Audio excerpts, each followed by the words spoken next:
Good evening, good afternoon, good morning, good night, depending on where you are watching us from. Igweba Lawrence is my name.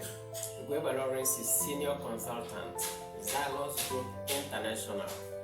Xylos Group International is one of the leading property developers in Nigeria and now is delivering worldwide in the property sales and purchases. Xylos is having offices in many countries now, and not in all countries, but gradually they reach all countries. Thank you. Today, I am bringing to you real estate purchase in Israel by non-resident foreigners. But before I go into it, please click subscribe and like. The reason why you may have to do this is because this channel is gradually becoming a hub for property intel globally of all countries in one spot. It's amazing. Sooner or later there will be no country you talk about or how to buy property in that you not get in this channel. So please do click subscribe. Thank you. Israeli property is managed by two bodies. The Israeli Land Administration, ILA. This Israeli Land Administration is the one administering the land for Israeli government because Israeli government controls more than 90% of properties in Israel. There's Israeli Land Administration also controls land for Developmental Authority and the Jewish National Fund, JNF. This IRA is working in concert with the registry, which maintains a register. All properties transactions in Israel is entered into this register, whether that property is of government owned or private owned. And both of them work in concert. And this register is called the Taboo. Now, having said this, there are two types of titles, land titles in Israel. The freehold, which is called balut. This freehold, it gives absolute right to the owner, whether the owner is an individual or any other legal entity. They can own land under this, with a complete freehold. It gives the property owner the authority to enjoy the proceeds from the land, sell, bequeath, mortgage, and use it to do everything under the law. And this type of property title is very rare. As a matter of fact, it's only 7% of the lands in Israel that have this type of title. That they are there. Because then the rest of the other types of land are all government lands. 93% of properties in Israel, land properties, belongs to the government, and they are selling it by on long lease. They call it long lease, which is also called shakera. This long lease lasts between 48 years and 99 years. And those that have this type of property will also enjoy the same thing as the freehold, only that they don't have an expiry date. They can sell, they can bequeath, they can mortgage, they can do anything. So, but they have limited time, and the shakera is renewable. It's renewable when it expires.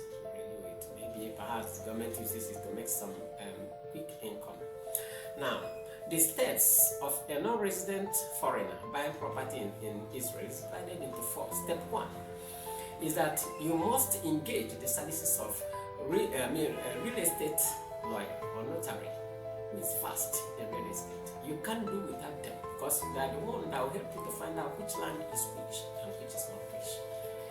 And the steps you take is that once you get that notary, then you sign power of attorney, POA, to empower the attorney to handle your document, to sign your documents, to negotiate on your behalf, to register the property when it is purchased, and also manage taxes. You see, his job is enormous. He's the one also that will draft the title document.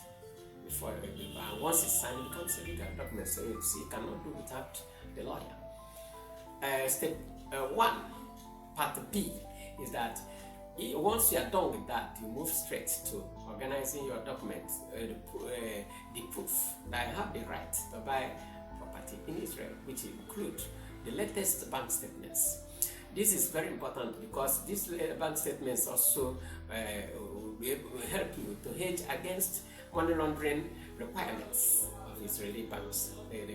So you need to organize this. They call it KYC, know your customer. So you have to organize it very well.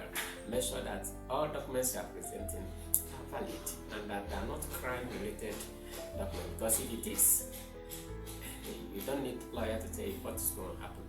So that's step 1, part B. Step 2 is the financials. Organizing of the financials. These financials is how you buy, how you make payment. The step 1 the first thing you do there is to open an Israeli bank account. Don't let anybody deceive you. You can't buy land in Israel without opening an Israeli bank account, because it's Israeli bank account that will enable you to have access to Israeli mortgage.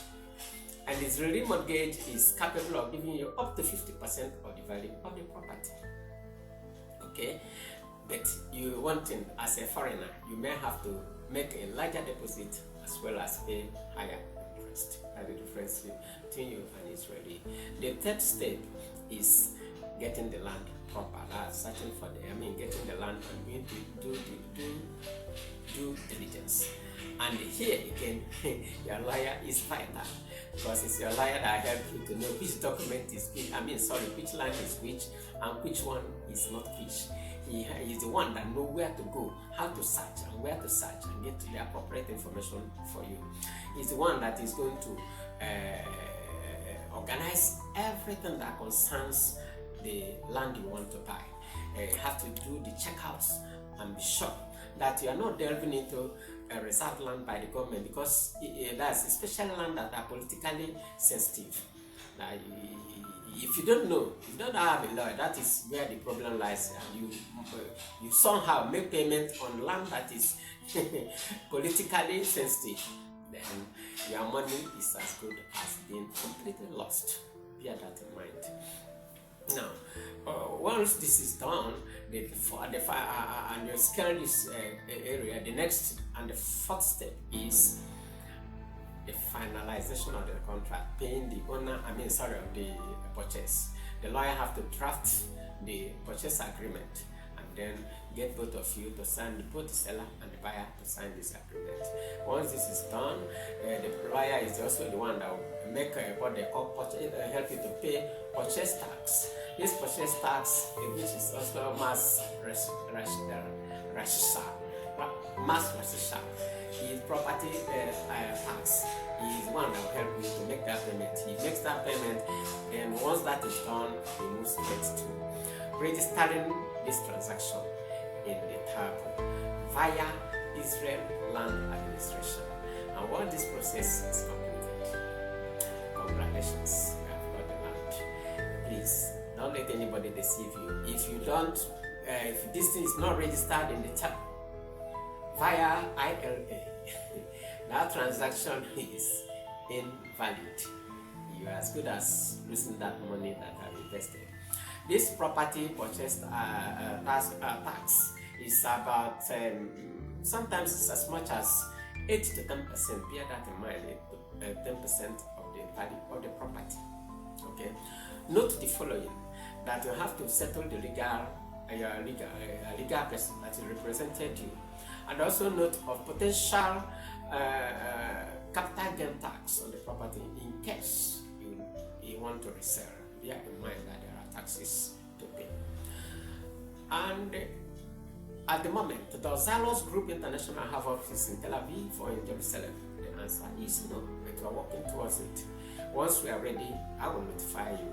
However, if you need the services of a legal or of a notary qualified in Israel, I will help you to organize one quick and without any stress. All you need to do is to indicate so at the comment section. Just leave sparse information like your email address. I'll sure get back to you. Does ownership of land in Israel guarantee you automatic rights, residence in Israel? I say absolutely no. If you want to live in Israel, in Israel you need to process their visa. But perhaps buying of property may help you in a way, but not that to guarantee you absolute right of residence. I hope this information will go a long way in beefing up your intel if you intend to buy land in the holy city, or the holy country they call Israel. Thank you. Please don't forget to subscribe to our channels. Again, thank you.